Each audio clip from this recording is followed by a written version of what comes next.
안녕하세요. 세무법인 신화의 사적인 이야기 세신사 박준용 세무사입니다. 네, 유식업 상담을 하다 보면 일단 세금에 대해서 좀 잘 모르시잖아요. 처음 시작하는 거니까. 근데 제가 말씀드렸다시피 세금의 중요성은 모든 이제 유식업 일에 대해서 30% 정도는 차지한다고 생각을 하기 때문에 세금 구조에 대해서 굉장히 제가 설명을 많이 합니다. 특히 신규 창업인 경우에는. 그래서 기본적인 세금은 좀 알고 내자라는 게 제 의견이고요. 거기서 제일 중요한 게 크게 세 가지입니다. 첫 번째는 부가가치세, 두 번째는 종합소득세, 세 번째는 4대 보험 및 인건비 신고입니다. 요거에 대해서 제가 한번 말씀을 드려보도록 하겠습니다. 네, 첫 번째입니다. 부가가치세인데요. 유식업을 창업해서 열심히 장사하시고 매출도 오르고 이제 돈을 좀 벌겠구나 하다가 부가가치세라는 큰 벽에 부딪힙니다. 이렇게 하나 많이 나왔어? 라고 생각하시면서 세무사님 왜 이렇게 세금이 많이 나요? 라고 불만을 쏟아내시는 분들이 굉장히 많은데요. 이런 분들이 사실 부가가치세에 대해서 생각을 안 하고 장사를 하셨기 때문입니다. 이 부가가치세가 그러면 어떤 세금인지, 좀 어떻게 구조가 짜여져 있는지에 대해서 한번 설명을 드려보도록 할게요. 부가가치세는 일단 거래 단계별로 재화나 용역 제공 시 발생하는 부가가치에 대해 부과되는 조세입니다. 거래 단계별로 사업자가 부가가치세를 거래 상대방으로부터 수취해서 신고 납부하는 구조인데요. 제가 이 구조를 설명할 때 나오는 그림을 하나 보여드릴 건데요. 이 구조를 보시면 생산된 제품이 소비자한테 갈 때 구조를 한번 그려봤습니다. 이때 생산자, 도매업자, 소매업자, 소비자한테 갈 때 부가가치가 일어나는 구조와 이 세금에 대해서 표시를 했는데요. 먼저 생산자부터 보시면 내가 제품을 생산을 했다. 이때 부가가치가 100이 발생을 했다 했을 때 도매업자한테 만약에 110원에 이거를 넘긴다고 했을 때 이 생산자의 부가가치세는 100입니다. 요거에 따른 부가가치세가 10%인 10원이고요. 110원에 도매업자한테 판매를 하게 되면 도매업자는 요 물건을 가지고 소매업자에게 165원에 팔게 됩니다. 이때 도매업자의 부가가치는 50이고 부가가치세는 5원이겠죠. 이렇게 가서 소비자한테 갔을 때는 330원에 판매되는 구조인데요. 이때 소비자는 부가가치세 30원을 부담을 하고 소비자는 이 부가가치세에 대해서 환급받는 구조가 없죠. 그래서 최종적으로 부가가치세는 소비자가 부담하는 구조다라는 거를 아시면 좋을 것 같고요. 제가 굳이 부가가치세 구조에 대해서 이렇게 설명드리는 이유는 내가 판 금액의 10%를 부가세 내는 건 알겠어요.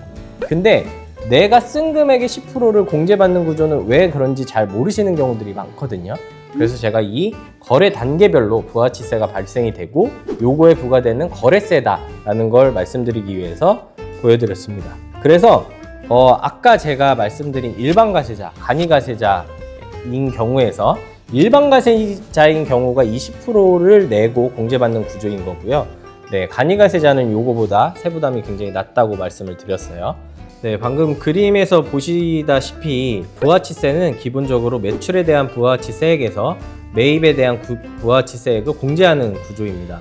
그래서 일반 가세자의 경우에는 손님이 결제한 금액의 110분의 12 매출세액이고 부가가치세가 포함된 금액을 사업상 비용으로 지출하는 경우에는 마찬가지로 110분의 10을 공제하는 구조입니다.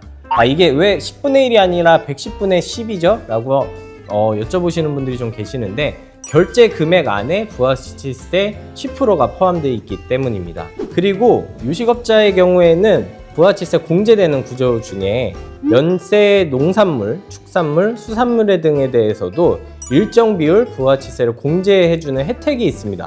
원래 부가가치세가 면세되는 구조라 함은 우리가 지출을 하더라도 돌려받을 부가세가 없는 거거든요. 근데 식재료 등이 지출이 많다 보니까 이 부분에 대해서는 자영업자들에게 조금 혜택을 줘야 되겠다라고 만든 게 의제매입세 공제고요.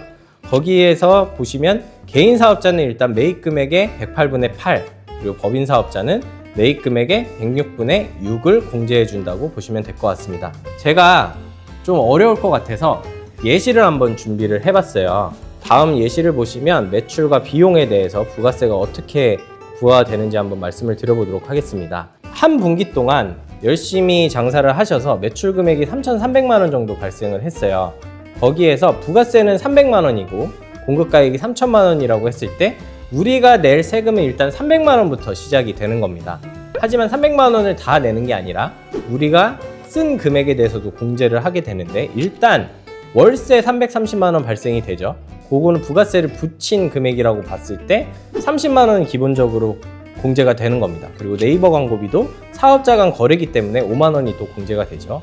거기에다가 아까 말씀드린 식재료, 면세 항목에 대해서 일부 공제해주는 제도가 있는 건데요. 이거 의제 매입세 공제라고 하고, 예를 들어서 500만 원 정도 매입액이 발생이 됐다라고 했을 때 개인 사업자의 경우 109분의 9를 곱해서 41만 2,840원 정도가 공제가 됩니다. 그러면 이 사업자의 경우에는 열심히 장사해서 부가세를 낼 금액이 220만 원 정도라고 보시면 될 것 같아요. 요걸 보면 부가치세가 이렇게 해서 신고 납부하는 구조구나 라고 보시면 될 것 같고요. 물론 이건 일반 과세자의 경우입니다. 간이 과세자인 경우에는 이거보다 굉장히 저렴합니다. 예를 들어서 매출 금액 3,300만 원 발생을 했을 때는 여기에 1.5%를 곱하는 금액이니까 뭐 한 45만 원 정도만 부담을 하시는 거라고 보시면 될 것 같고, 일반 과세자보다 훨씬 부가치세가 저렴하다고 보실 수 있을 것 같습니다. 일반 과세자인 분들께 제가 처음 상담할 때 말씀을 드리는 부분이, 일반 과세자가 부가치세를 6개월에 한 번씩 신고를 하거든요. 그래서 상반기는 1월부터 6월 것까지를 7월 25일까지, 그리고 하반기는 7월부터 12월 것까지를 다음 연도 1월 25일까지 신고를 하는데, 6개월마다 한 번씩 내니까 세금 부담이 굉장히 크거든요. 그래서 장사를 하실 때 매월 부가세를 좀 적립하시라고 말씀을 드립니다. 그런데 꼭 매출 금액 10%를 모두 적립하실 필요는 없고, 공제되는 것도 있으니까. 그래서 저는 부가치세 통장을 따로 만들어서 매월 결제 금액의 3에서 5% 정도를 그 통장에 넣어놔라. 그래서 6개월에 한 번 신고 납부를 했을 때 세부담을 조금 완화를 시켜라 라고 추천을 드립니다. 참고하시면 좋을 것 같습니다. 네, 지금까지 세무법인 신하의 사적인 이야기, 세신사 박준용 세무사였습니다. 다음번에도 알찬 세무 정보로 찾아뵙겠습니다. 구독, 좋아요, 알림 설정 부탁드립니다. 감사합니다.